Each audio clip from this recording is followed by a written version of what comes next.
Hi everyone, my research is modeling absorption in pristine and defective metal organic framework materials. In this study, we focused on the interaction between UIO66 as a framework and either isopropanol alcohol, IPA, or nitrogen as a adsorbate. The ultimate goal is to understand absorption, diffusion, and reaction of chemical warfare agents in MOFs. On the left is one SPU of UIO66. It consists of a node that is formed by 6 octahedrally connected zirconium atoms, which are represented by blue circles, and 12 organic linkers. In the middle is the periodical structure. The dark blue sphere represents octahedral pole and light blue represents tetrahedral pole. We focus on UIO66 because of the advantage list on the right, high degree of tolerability, chemical, hydrothermal, and thermal stability, and high specific surface areas.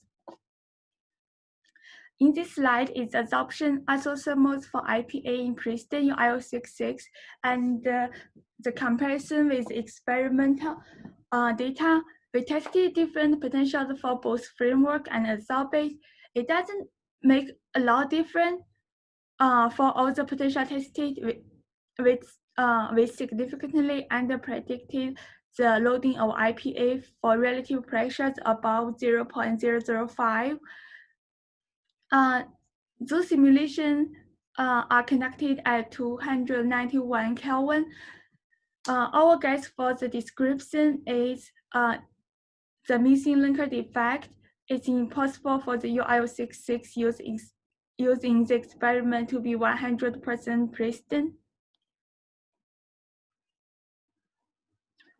We also tested different potentials for nitrogen in pristine UIO66. Unlike IPA, when we do nitrogen isothermals, we overpredicted the amount of absorbed nitrogen, which are shown on the right. The black line is experimental data. That's a bit of the puzzle why we underpredict the IPA but overpredict the nitrogen. The temperature for nitrogen simulation is 77 Kelvin. Our guess for the description for nitrogen is the residual solvent in MOF. Next, we looked at the effective defect because even in the pristine MOFs that the experimental group used, there are some level of defect. Also, missing linkers are required to react with chemical warfare agent. No missing linker means no chemical reactions. There are two common kinds of defects.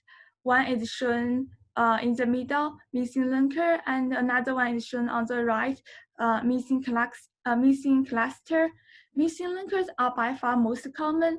They are always present, and they can be tuned by changing the modulators. So we're focusing on missing linker in our study. Here is our protocols of generating defective UIO66. We start with deleting linkers from pristine UIO66.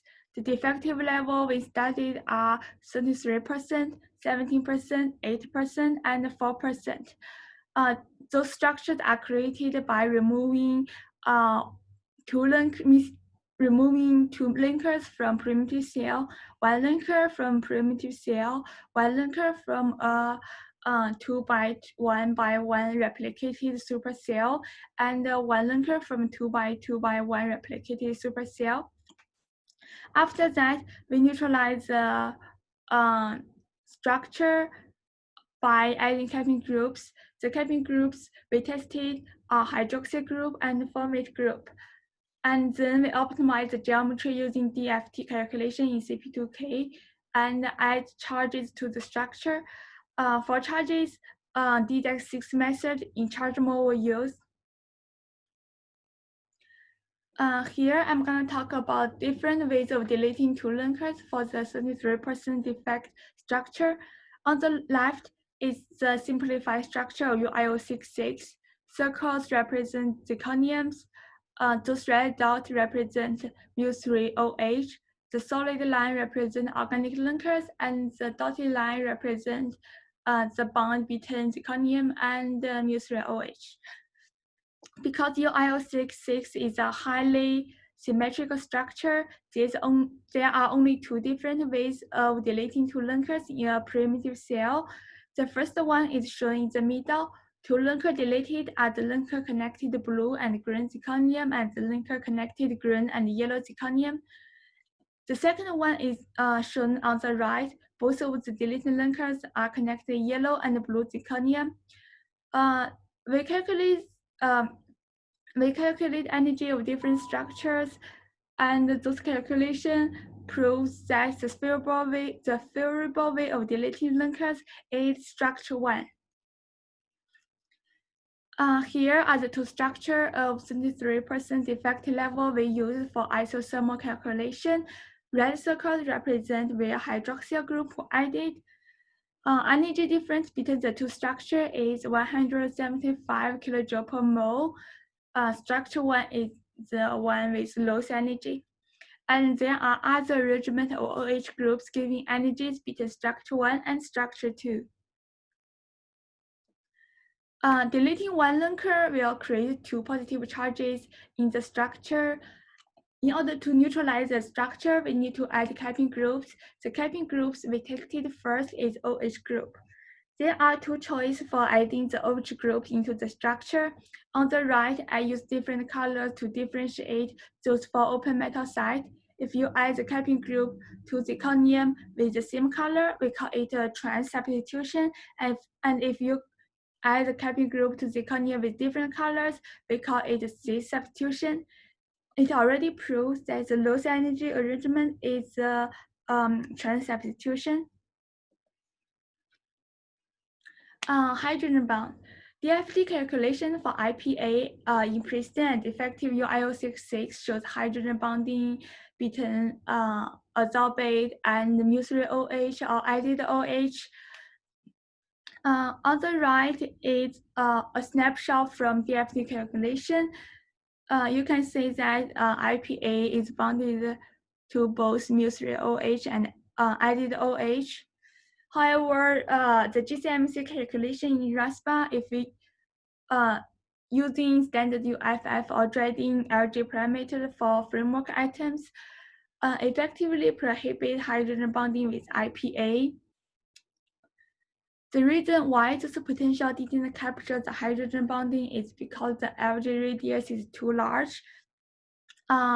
We use trap for IPA, so the LG radius of oxygen in IPA is 3.02 angstrom. For UFF, the LG radius of hydrogen is 2.571 angstrom. So the average is 2.8 angstrom.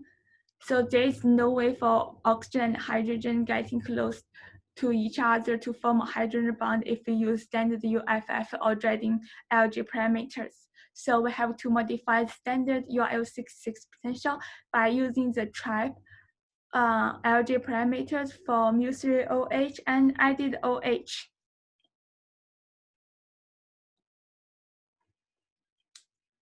Here is the comparison between UFF as the framework potential and trap as the framework potential.